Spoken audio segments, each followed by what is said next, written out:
Good day, everybody. This is Brian Zolnikov, starting off a new YouTube series that we're going to call the Witch Doctor shooting series of videos. The purpose of the videos is to look at some testing results from testing to see if there's information we can gather that are helpful in sort of our practical shooting sports. So looking at, like bench rest shooting, F-class style shooting, precision rifle type of shooting, seeing if there's things that we can learn that can inform us with our shooting, and a lot of practical things.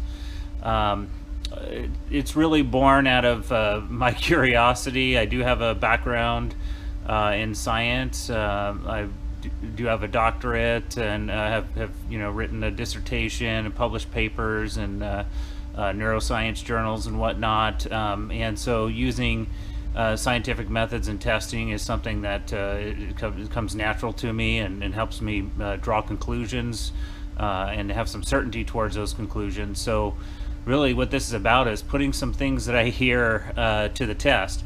I hear a lot of different things, a lot of inconsistencies from person to person. Sometimes I'll even hear inconsistencies within somebody and their advice. So, and it's hard to know what is real or not. It's hard to know whether, well, maybe there is part of this that is true, another part that's not. Maybe it's true for a certain chamber. It's not true for another chamber. So anyway, just wanted to do some testing myself and put some data out there to help inform routine regular shooting practice. One of the first tests that we'll see here in this series is called the cooked round test. I've heard people say once your barrel is warm, don't chamber the next round until you're ready to shoot, because chambering that round is gonna do something bad. Some people I see warm up their barrels, chamber the round and, wait for a condition and then shoot. And they can have that round chambered for 30 seconds, a minute, 2 minutes, 3 minutes, whatever, however long it takes for the condition to breeze on by in like a bench rest or F-class style. I realize that this is different for, precision rifle series, NRL type of matches. But anyway, so tests like that, what does it do if I keep it, quote unquote, cooked in the chamber for 30 seconds? What's going to happen to this thing? And so I have a lot of equipment, which I'll be showing you later on in this series, to help me sort of answer all those questions and collect some data to inform me of, what should I do? Should I not cook around? Should I leave it out of the chamber until I'm ready to shoot, etc.? So that's the approach here with this. Is just to provide some data to inform everyday shooting practice. Credentials, I have been shooting for a long time, as far as I can remember. Competition shooting, I recently got pretty heavily involved in like bench rest shooting. I do shoot local club, F-class style matches. I do shoot Precision Rifle Series, National Rifle League matches. One of the biggest accomplishments I can say in terms of the resume is this thing right here. This is the Sniper King trophy from 2020. A lot of the names on this trophy are eminent shooters in the bench rest field. It's an extremely difficult trophy to get. It's the oldest trophy in bench rest. And last year I performed pretty well in the match. There's my Sniper King target there.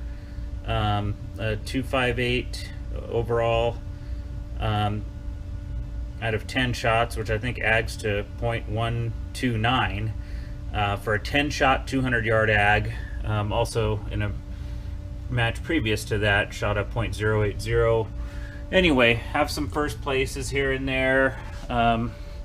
In some matches do really good. Some style matches, I'm just there to have fun. I'm not really worried about winning. But anyway, just in terms of credentials, I think bench rest is, sort of the epitome of sort of technical understanding and application. And so definitely I approach that with, a zest and a zeal and really, go there to hopefully, place really high. I've shot with a lot of really great shooters in the Pacific Northwest, and they've taught me a lot. I'd say that with their mentorship and what they've taught me has been tremendous. Also, you'll see like books by great authors. Definitely things to read into and do some research, etc. So done a lot of independent work, but I've also been mentored by a lot of great local shooters. So anyway, with all that said, just wanted to kick off this series and let everybody know kind of the purpose and intent, and let's get it going. Let's go shooting.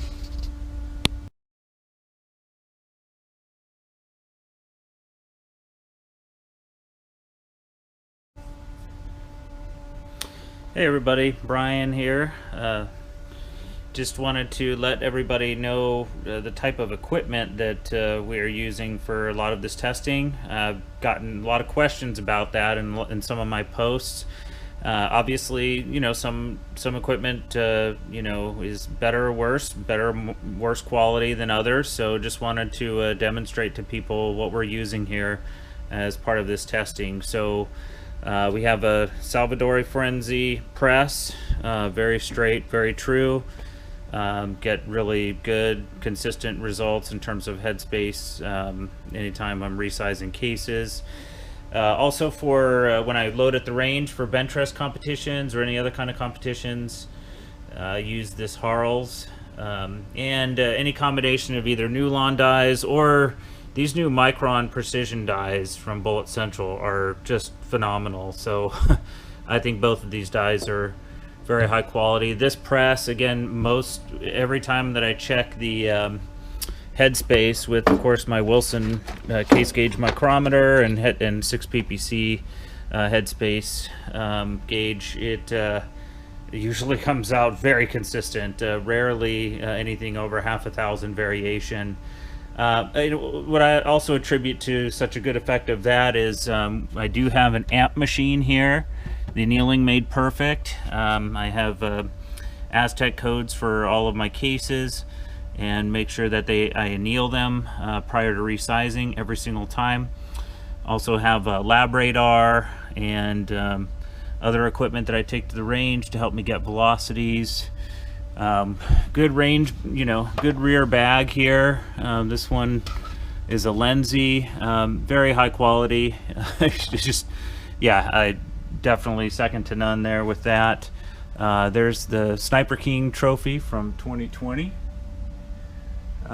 We use flags, so some of the days I don't use flags. Some of the days I do. On the really calm days I don't. On the days where I can see some wind, maybe some swirls here and there, I'll definitely bring the flags, put them out, and measure the effects of that. There's a nice little reloading box that I made out of some spare wood I had laying around. It has a dehumidifying rod inside of it, so if I'm ever using an electronic powder dispenser, I would have that thing going so I don't have too much humidity there with my electronics. Anyway, so that's just some of the equipment that we use to get everything sort of get the brass prep and other stuff done well. I'll show you here in a second the types of material used in actually loading the rounds.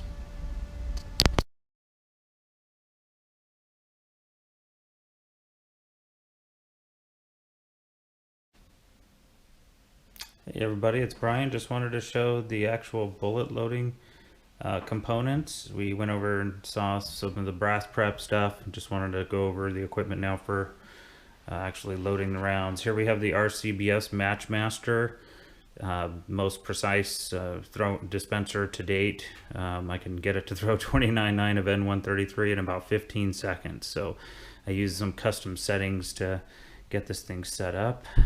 Brass. I usually use for 6 ppc, some Lapua, a lot of the time Lapua, but I'd say most of the time now Norma. I find that brass really good for 6 ppc. Different types of hand-swaged bullets. In the current testing that I'm doing, I'm using these Hottestein 67.2 dual radius ogive. Really good results with those. N133 powder. Great powder for this part of the world. Primers are Federal 205 match. Of course, Tony Boyer's book. If you haven't read it, get it, read it. It's a really good book.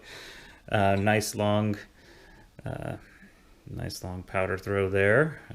Definitely will fit 29.9 in a Lapua case pretty easily. I find Norma cases to fit a little bit more than Lapua, but I can get Lapua to fit quite a bit with that long drop tube. Here's the K&M Arbor press and the Wilson seating die. I have all of my dies labeled to make sure that I know which bullets that I use for which die caps, etc. So yeah, this is the general stuff here. Oh, PMA priming tool, very smooth tool, smoothest priming tool I've ever used, and I've used probably half a dozen so far, so highly recommend it.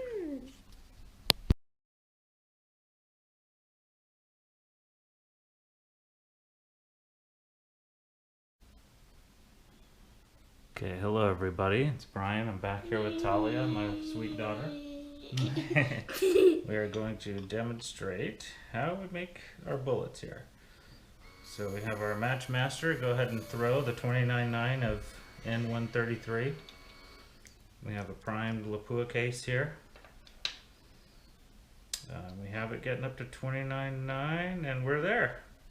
So I have this set up to throw to 29.9 within about 15 seconds. Toss it down the drop tube. Pull the drop tube. Come over here, grab us a Hovenstein bullet.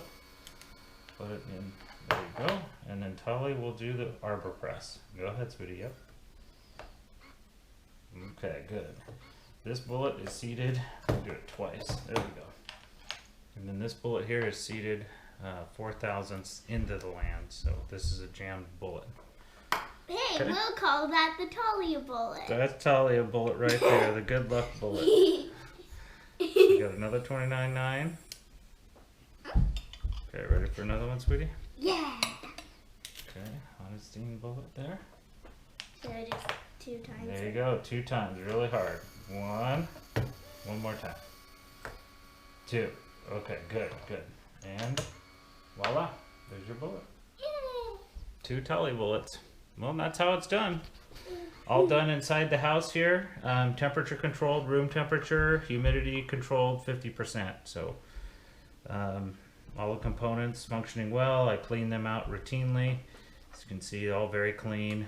Make sure we don't have any confounding variables or issues going on here with our testing.